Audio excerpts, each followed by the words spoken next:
رسول اللہ صلی اللہ علیہ وسلم کی محبت دیکھیے. حضور اس امت میں آئے، لبوں پر امتی کا نام تھا. حضور اس امت میں رہے تو لبوں پر امتی کا نام تھا. جب اللہ کے حضور حاضر ہونے لگے تو فضل بن عباس کہتے ہیں میں نے دیکھا کہ حضور کے لب حرکت میں ہے.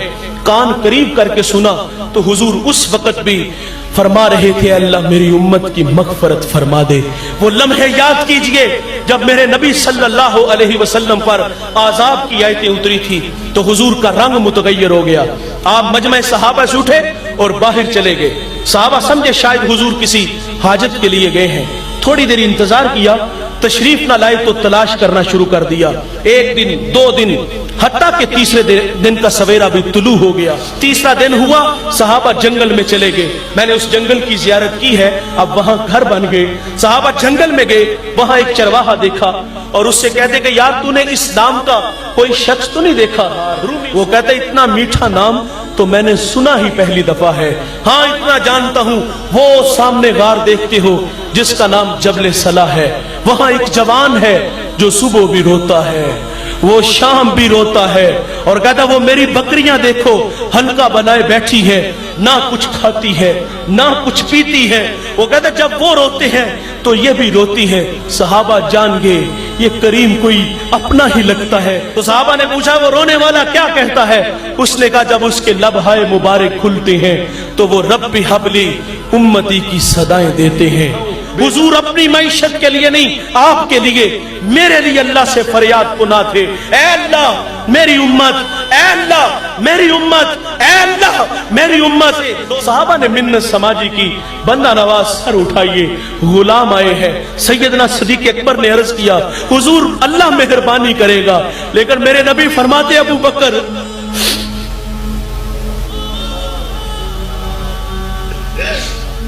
فرمایا مجھے امت کی محبت رلا رہی ہے. پھر سیدہ فاطمہ رضی اللہ تعالی عنہ کو خبر ملی، آپ مدینے کی عورتوں کو لے کے اس غار کی طرف بڑھتی ہیں، اور راوی لکھتا ہے کہ سیدہ کے تن پہ جو ردا تھی اس پہ 14 پیوند لگے ہوئے تھے.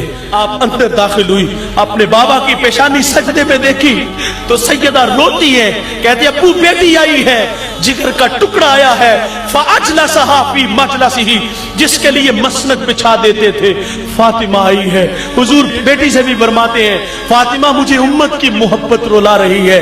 سنو دوستو، جب حضور نے سجدے سے سر نہ اٹھایا تو پھر سیدہ اپنے اللہ سے عرض کرتی ہیں مالک میں نے سنا ہے جب فقیروں اور درویشوں کی دعائیں مستجاب نہیں ہوتی تو وہ سروں سے پگڑیاں اتار کے اے اللہ تجھ سے بھیک مانگتے ہیں، پھر تجھے اپنے بندوں پہ رحم آ جاتا ہے.